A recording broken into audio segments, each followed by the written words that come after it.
అరే రిపోర్ట్ రాయదా ఏది నాకు లోన్ తెచ్చింది ఇచ్చా నాకు బ్యాంకులో లోన్ తెచ్చుకుంటా అంటే 2015లో టికెట్ కింద పెట్టాలి నీ భూమి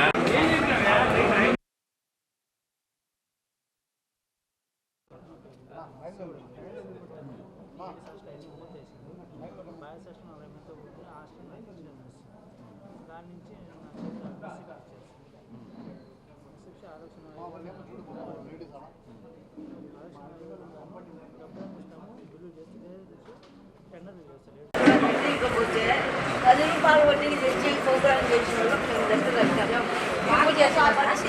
ఎందుకు తీసేసినాడు? మీరు చంద్రబాబు నాయుడు ప్రోగ్రాం చేశారు మా పేరు కళాకారులతో మాకు కళాకారులతో కాదు, రాష్ట్ర ప్రజలతోనే జగన్మోహన్ రెడ్డి గారికి అవసరం లేదు, అందుకే ఆయన ఇంటికి పంపించింది. మీకేం కావాలా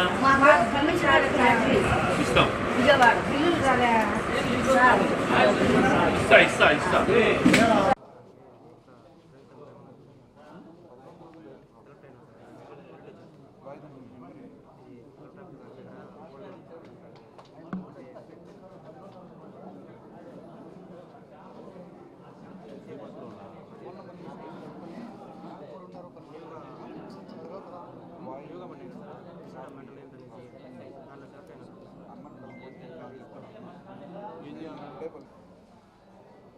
నేటితో కూటమి ప్రభుత్వం చంద్రబాబు నాయుడు గారి నాయకత్వంలో ఏర్పాటై 150 రోజులైంది, 180 రోజులు, 6 నెలలు. జూన్ 12న చంద్రబాబు నాయుడు గారి మంత్రివర్గం ప్రమాణ స్వీకారం చేసింది.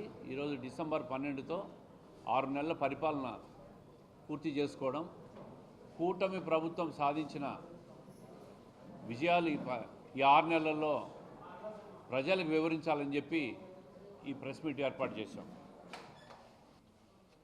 ఏదైతే ఎన్నికల్లో హామీ చెప్పారో ఆ రోజు చంద్రబాబు నాయుడు గారి తెలుగుదేశం ప్రభుత్వం, భారతీయ జనతా పార్టీ, అదేవిధంగా జనసేన నాయకుడు పవన్ కళ్యాణ్ గారు సూపర్ 6 హామీలు కానీ ప్రభుత్వం ఏర్పాటు అయిన తర్వాత అమలు చేయబోయే మిగతా హామీల గురించి కూడా అన్ని రకాలుగా కూడా హామీలు ఇవ్వడం, ముఖ్యమంత్రిగా ప్రమాణ స్వీకారం చేసిన వెంటనే 16,000 డిఎస్సి పోస్టులను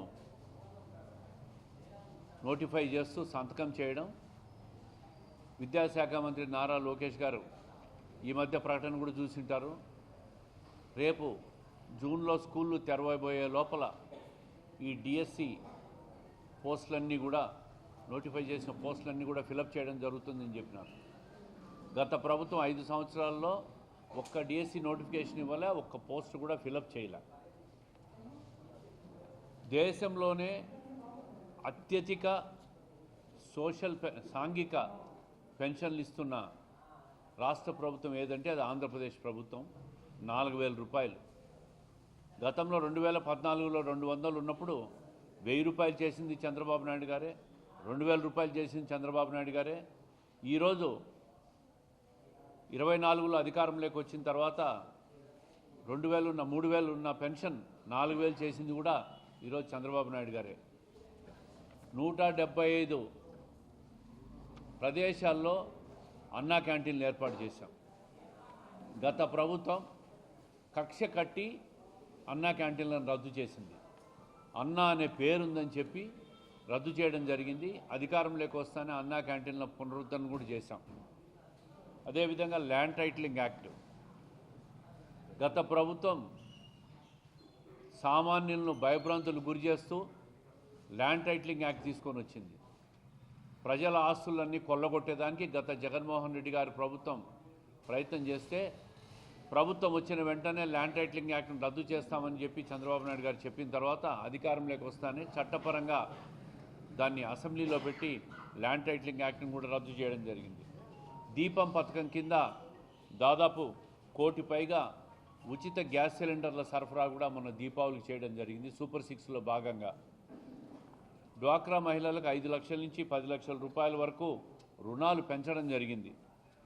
ఉచిత ఇసుక గత ప్రభుత్వం ఉచిత ఇసుక పేరుతో లూటీ చేసి మాఫియాని చేస్తే ఈ ప్రభుత్వం వచ్చిన తర్వాత ఇసుకను ఉచితం చేస్తూ ట్రాక్టర్లను ఎవరైనా సరే ఉచితంగా తీసుకుపోవచ్చు అని చెప్పి ఈరోజు 5,000 6,000 ఉన్న ట్రాక్టరు 25,000 ఉన్న టిప్పర్ ధరలు కూడా ఈరోజు సామాన్యులకు ట్రాక్టర్ 2,000కు దొరికే పరిస్థితి వచ్చిందంటే సామాన్యులకు ఇసుక అందుబాటులో ఉంచాలా, ఇసుక మీద వ్యాపారులు దళారులు ఉండకూడదు, స్మగ్లింగ్ చేయకూడదు అని ఆలోచన చేసి తెలుగుదేశం ప్రభుత్వం చంద్రబాబు నాయుడు గారు ఉచిత ఇసుకను అనౌన్స్ చేయడం జరిగింది.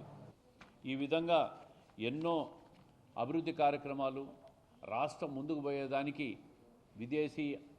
దేశీయ పెట్టుబడులు కేంద్ర ప్రభుత్వాన్ని ఒప్పించి అమరావతి నిర్మాణానికి 30,000 కోట్లతో కేంద్ర ప్రభుత్వ నిధులు, పోలవరం ప్రాజెక్టుకు పూర్తి స్థాయి కేంద్ర ప్రభుత్వం నేషనల్ ప్రాజెక్టు కింద ఏదైతే అనౌన్స్ చేసిందో పునరావాసానికి కూడా కేంద్ర ప్రభుత్వం భరించే విధంగా రాష్ట్రం ఇబ్బందుల్లో ఉన్నప్పుడు కేంద్రాన్ని ఒప్పించి పోలవరం ప్రాజెక్టు రాజధాని నిర్మాణానికి కూడా నిధులు తీసుకొచ్చేదానికి అన్ని రకాల ప్రయత్నాలు చేసి శాంక్షన్ కూడా చేసి రాష్ట్రాన్ని అన్ని రకాలుగా ముందుకు తీసుకుపోయేదానికి రాష్ట్ర ప్రభుత్వం కట్టుబడి ఉంది.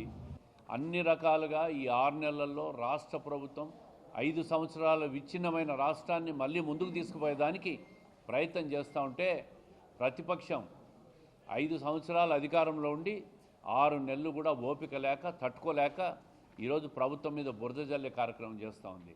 రైతులను దగా చేసిందంట. రేపు రాష్ట్ర వ్యాప్తంగా 13వ తేదీ రైతులందరూ కూడా ధర్నాలు చేస్తారంట. రేపు నెల నుంచి అన్ని రకాలుగా ప్రజల్లోకి పోయి ప్రభుత్వ వ్యతిరేక కార్యక్రమాలన్నీ చేస్తారంట. వీళ్ళు జగన్మోహన్ రెడ్డి గారి గత ప్రభుత్వ అరాచకాలను ఒకసారి చూస్తే మనం నరాసుర రక్త చరిత్ర అని జగన్మోహన్ రెడ్డి గారు చంద్రబాబు నాయుడు గారు వ్యాఖ్యానించినారు. దీని మీద సిబిఐ కూడా కేసు టేకప్ చేసి ఎవరి దోషులో ప్రజలకు అందరికీ తెలుసు. అదేవిధంగా వివేక గుండెపోటుతో మరణించారని సాక్షి స్క్రోలింగ్ చేసింది గతంలో. మరి గొడ్డలివేటుతో చంపింది ఎవరు అని చెప్పి దస్తగిరి అనే వ్యక్తి వాంగ్మూలం ఇచ్చాడు. ఇది కూడా ప్రజలకు తెలుసు. అదేవిధంగా చంద్రబాబు గారి ఇంట్లో శ్రీవారి పింక్ డైమండ్ అని చెప్పి విజయసాయిరెడ్డి వ్యాఖ్యానించాడు. టీడీపీలో పింక్ డైమండ్ అనేది రికార్డులో లేదని చెప్పి మాజీ ఈవో వాళ్ళు అపాయింట్ చేసిన ధర్మారెడ్డి గారే వాస్తవం చెప్పినాడు. ఈ విధంగా లేనిపోని అబద్ధాలన్నీ చెప్పి ప్రజల అటెన్షన్ను డైవర్ట్ చేసేదానికి 6 నెలలు కూడా వైకాపా వాళ్ళు తట్టుకోలేక ప్రజల్లోకి ఒక అబద్ధాలను ఇన్ఫ్యూజ్ చేసే ప్రయత్నం చేస్తూ ఉంటారు. అయ్యా ప్రతిపక్ష నాయకుడు గారు, గత 5 సంవత్సరాల్లో అంతకుముందు 5 సంవత్సరాల్లో మీరు ప్రతిపక్షంలో ఉన్నప్పుడు అధికారం కోసం ఒక ఛాన్స్ అని చెప్పి అబద్ధాలు చెప్పి 2019లో అధికారంలోకి వచ్చినారు. 19 నుంచి 24 వరకు అధికారం వచ్చింది కదా అని చెప్పి అరాచకం, అవినీతి, అంతులేని సంపదను, రాష్ట్ర ప్రభుత్వ సంపదను, ప్రకృతి సంపదనలన్నీ కూడా ఇసుక, మట్టి ఇట్లాంటి ఎర్రచందనం మాఫియాలన్నింటి కూడా ధ్వంసం చేసి దండుకున్నారు. మళ్ళీ మీరు అధికారంలోకి రావాలని అబద్ధాలు చెప్పే ప్రయత్నం చేస్తూ ఉన్నారు. 6 నెలల్లోనే అధికారం కోల్పోయి మతి భ్రమించి చంద్రబాబు నాయుడు గారి మీద, ప్రభుత్వం మీద దుమ్మెత్తిపోసే ప్రకటనలు అన్నీ చేస్తూ ఉంటారు.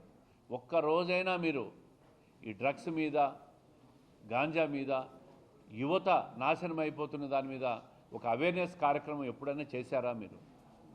రాష్ట్ర వ్యాప్తంగా మొన్న 7వ తారీఖు అన్ని స్కూళ్ళల్లో కూడా పేరెంట్స్ని పెట్టి, పిల్లల్ని పెట్టి ఒక అవేర్నెస్ కార్యక్రమం చేస్తే ప్రభుత్వ సొమ్ముతో మీరు డ్యాన్సులు చేసుకుంటూ ఉంటారని చెప్పి రాష్ట్ర ప్రభుత్వాన్ని మాట్లాడుతూ ఉంటారు. పిల్లల కోసం, పేరెంట్స్ కోసం నిర్వహించిన ఒక మంచి కార్యక్రమం అది. ఆ కార్యక్రమాన్ని కూడా మీరు ఓర్చలేకపోతూ ఉంటారు. కోడికత్తితో జగన్ హత్య కుట్ర చేశారని చెప్పి మీరు మాట్లాడినారు. సానుభూతి కోసం జగన్ ఆడిన డ్రామా అని కోడికత్తు శ్రీనివాసులు ఉదంతం ఆయనే స్వయంగా చెప్పిన సంఘటన కూడా మనం చూసినాం. పట్టుసీమ, ఒట్టుసీమ అని మాట్లాడినారు. మరి ఆ రోజు 10 సంవత్సరాల కిందట పట్టుసీమ నిర్మిస్తే ఈరోజు అదే పట్టుసీమ ద్వారా కృష్ణా డెల్టాకంతా కూడా నీళ్ళు వస్తూ ఉంటాయి. మరి మీ హయాంలో పోలవరం ప్రాజెక్టు 1% అన్నా పూర్తి చేశారా? ఆ పట్టుసీమ కట్టుబట్టే కదా ఈరోజు ప్రకాశం బ్యారేజ్కి అన్ని రకాలుగా నీళ్ళు వచ్చి కృష్ణా డెల్టాకు నీళ్లు పోతూ ఉంటాయి. ఇంతవరకు పోలవరం ప్రాజెక్టును మీరు ఏమీ చేయలే. ఈరోజు మళ్ళీ పోలవరం ప్రాజెక్టును నిర్మించే బాధ్యత ఈ 3 సంవత్సరాల కాలంలో పూర్తి చేస్తామని చెప్పి చంద్రబాబు నాయుడు గారు చెప్పినారు. అతి మంచితనం వల్లే ఓడిపోయినామని చెప్పి గతంలో జగన్మోహన్ రెడ్డి గారు మొన్న ఎప్పుడో మాట్లాడినారు. అయ్యా, అతి మంచితనం కాదు, అతి దోపిడీ, అతి నేరాలు, అతి ఘోరాల వల్లే జగన్మోహన్ రెడ్డి గారు ఓడిపోయినారని చెప్పి జగన్ ముఠా చెప్పిన 10 అబద్ధాలను కూడా మేము ప్రజల్లోకి తీసుకుపోతూ ఉన్నాం. ప్రతి దాంట్లో అబద్ధము తప్ప వాస్తవాలు ఏ రోజు కూడా గత ప్రభుత్వం అధికారంలో ఉన్నప్పుడు కానీ ఈ 6 నెలలుగా ప్రతిపక్షంలో ఉన్నప్పుడు కానీ మాట్లాడింది లేదు. ఈ వాస్తవాలన్నీ కూడా ఈ 6 నెలల కాలంలో ప్రభుత్వం చేసిన విజయాలు, ప్రజల కోసం చేసిన సంక్షేమ కార్యక్రమాలు కానీ, అదేవిధంగా రాష్ట్రానికి సంపద సృష్టించే విధంగా రావాల్సిన జాతీయ అంతర్జాతీయ ప్రాజెక్టులను తీసుకొచ్చేదానికి 4,60,000 కోట్ల పెట్టుబడుల కోసం ప్రభుత్వం చేస్తున్న ప్రయత్నాలన్నీ కూడా ప్రజల నుంచి మంచి స్పందన వస్తూ ఉంది. యువత నుంచి ఉద్యోగాల కల్పన కోసం మాకు భరోసా రాబోతుందని చెప్పి వాళ్ళలో ధైర్యం వచ్చే పరిస్థితిని చూసి ఓర్చలేక ఈ ప్రతిపక్షం ఏడుపు రాజకీయాలు చేస్తూ ఉంది తప్ప మీరు మాట్లాడే మాటలు రేపు కానీ తర్వాత కానీ మీరు చేయబోయే రైతుల కోసం కార్చే ముసలి కన్నీళ్లు కానీ ఎవ్వరూ నమ్మే పరిస్థితుల్లో లేరు. 5 సంవత్సరాలు మీరు అధికారంలో ఉండి రైతుల కోసం ఒక్క గజము డ్రిప్ పరికరం ఇవ్వని మీరు రేపు రైతుల కోసం ధర్నా చేస్తే రైతులు నమ్ముతారా? ఇటువంటి అబద్ధాలను ఎవరు ప్రజలు నమ్మరు. ప్రజలకు అందరికీ కూడా అవగాహన కల్పించేదానికే 6 నెలల పాలన తర్వాత మీడియా ద్వారా ప్రతి ఒక్కరికి కూడా ఒక అవేర్నెస్ కార్యక్రమాన్ని మీ ద్వారా ప్రజలకు అందరికీ తెలియజేస్తూ ఉంటారు.